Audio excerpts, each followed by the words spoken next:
Emma Knight, author of The Life Cycle of the Common Octopus, is no stranger to writing, but she's only ever written cookbooks before.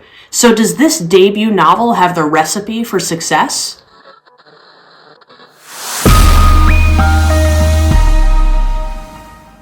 Hi, I'm Amanda, and this is Spineless Books, your one-stop shop for all things audiobook. The Life Cycle of the Common Octopus by Emma Knight is a debut novel that's already on the Read with Jenna picks list for January of 2025. Jenna tends to pick some pretty good books, in my opinion. So let's talk about how this book unfolds and if it holds up. Our main character is Penelope Winters, who also goes by Pen. Penelope is Canadian, but she's chosen to study abroad in Scotland.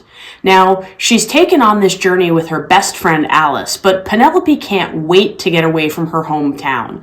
Her parents have divorced and have essentially been living as shells of themselves ever since, and she's eager to get out there, start her own life, experience new things, and just kind of get away from everything. Penelope believes that her parents are hiding something from her, and she aims to get answers.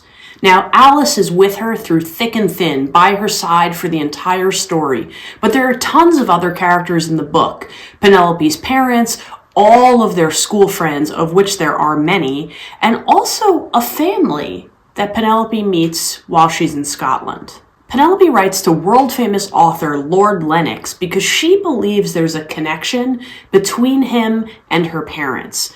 She's super surprised to get a response from him and an invitation to his castle. So when Penelope heads out to meet the Lennox family, she finds herself bonding with them in a way that she really isn't expecting. She's drawn to the family and she feels really connected to them and close to them, and they're super welcoming of her. So this adds an entire dimension to her life in Scotland that she wasn't anticipating when she left Canada. Even though there are tons of characters in the book, they're all extremely clear. And I think it's partially because of Emma Knight's really strong writing and huge character differential, but I also think the narration is a big help with that for me in the audiobook. Saskia Marleveld is a really great narrator. I think she actually has one of the better male narrator voices for a female narrator. Her men are really kind of manly in an interesting way, and she's not forcing it or pushing it too hard, but she does a really excellent job of helping the listener distinguish male from female voices, and it never sounds hokey and it never sounds phony. So add that to really great dialogue and very well differentiated characters, and you have the makings of a pretty fantastic audiobook. This is one of those situations where the narrator definitely helps sell the book and makes it a little bit stronger. It's a really strongly written book to begin with, but the audiobook sells it and sells it well.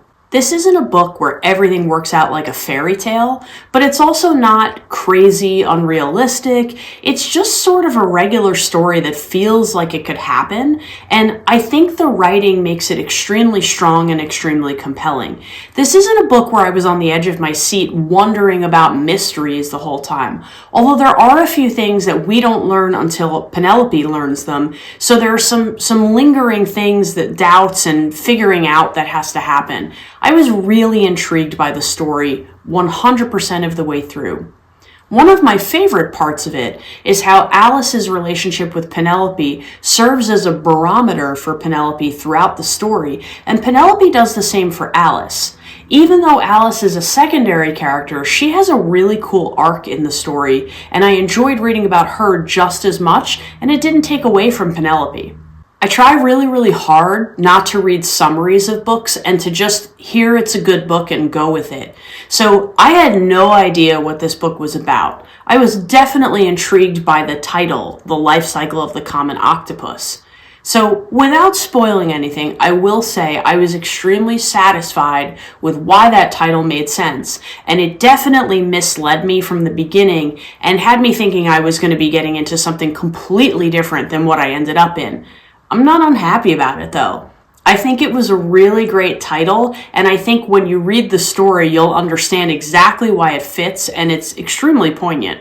Maybe it's a bias about the octopus, but there's something about this book that reminds me a little bit of Remarkably Bright Creatures, minus the magical realism of a talking octopus. But I really felt like there's a commonality to the story and the way that we're hearing about our characters. It's very similar in a way to stories like Tom Lake or The Vanishing Half, where you feel like these stories could really happen and they could be authentic, even though they're fictional and you get swept up in them. They just seem like real life, and that's what I really loved about this book.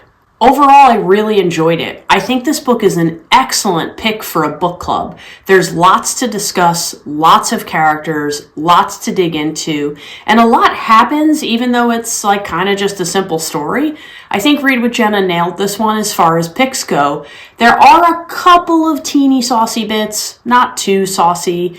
Most of it's actually omitted, but just know that that's there if you're someone who's easily offended. I definitely know people who would not read a book if it had any sauciness whatsoever. So I just like to put that out there just in case that applies to you.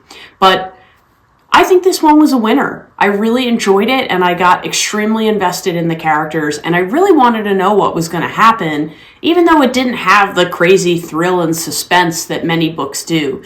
It felt like real life, and it felt like real people, and I cared about those real people. So this one was a definite success. But remember, you might love what I hate and hate what I love, so make your own opinion. But thanks for listening to mine. I hope you like and subscribe. See you next time.